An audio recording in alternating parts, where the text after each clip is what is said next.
considérant exiger également des dommages punitifs pour les malversations et le caractère violent des comportements de l'enfant. Parfaitement, votre honneur. Mon client, un citoyen honorable faisant un élevage de serpents, s'est retrouvé face à cette famille complètement excentrique et dont les enfants sont pas mieux, là. Ces enfants-là sont criminels. Ils sont des... Pardonnez-moi. Il s'agit en l'espèce d'une délinquance morbide et vexatoire. La poursuite exige une somme totale de 15 000 $ pour la perte d'un serpent. Avec tout le respect différé que je simule à mon collègue, je soumets respectueusement à la cour que ça devient cher le kilo. Le dit serpent assigné à comparaître comme témoin clé est en fait une femelle de race pure, dont l'importance coûte une fortune. De plus, l'enfant animé d'inqualifiable intention que je qualifierais de malveillante s'est retrouvé à mastiquer une femelle qui était enceinte. Mon client se retrouve avec une perte de 23 œufs. 23 œufs! Il s'agit, en l'espèce, non pas d'un serpent, mais bien de tout un élevage! Un élevage! Une omelette, votre honneur. On parle ici d'une omelette. Mon client avait procédé à un investissement de 25 aquariums avec tout un système de chauffage pardon. Un système de chauffage d'appoint pour les petits... Une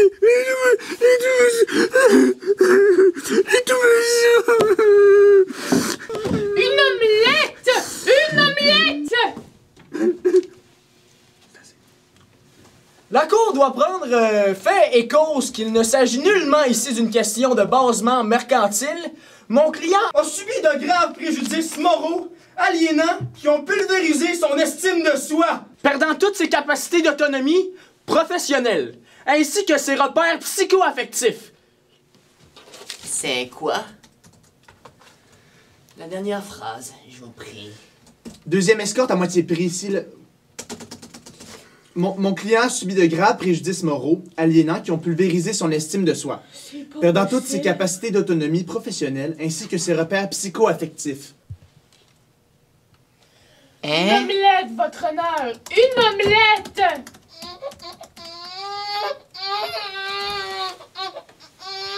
Je crois qu'il a faim. Je m'en occupe!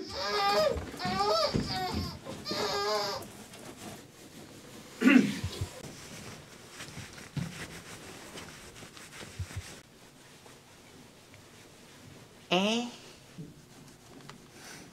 Bon.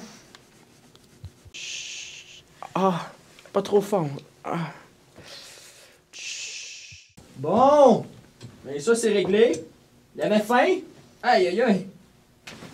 Bon, ça, c'est réglé. En plus des dommages moraux qu'a provoqué cet être ignoble que j'ai allaité, la Cour n'a d'autre choix que d'appliquer des dommages exemplaires.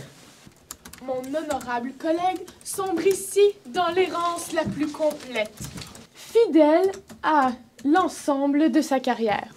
La jurisprudence est formelle. Lorsqu'il est cuit, tout animal doit être considéré comme un aliment. Dans l'affaire Giguère contre Parenteau, où un Rottweiler est passé au lance-flamme, le jugement indique clairement que le dit chien doit être considéré comme un aliment et non comme un animal de compagnie. Mais mon serpent n'a jamais été cuit! C'est beau, je m'en ai. Ah! La partie adverse avoue avoir tenté d'empoisonner l'enfant avec de la viande non cuite! Hey, hey! Qui plus est, la dite constituante avariée était une atteinte de la liberté de religion. Puisqu'on profitait de l'innocence de mon client pour lui faire manger de la viande qui n'était pas cachère, n'est-ce pas?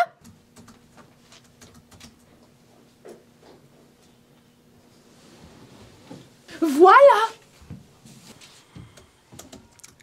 Est-ce que le fait rapporté est réel? En fait, je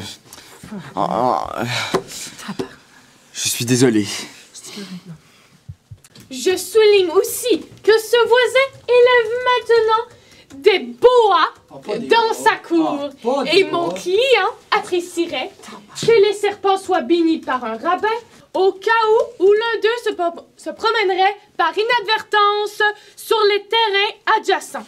Il devrait aussi tenir compte des voisins d'en face en faisant également venir un imam pour que les dites reptiles soient halal, spécialement les femelles contenant des omelettes tartares.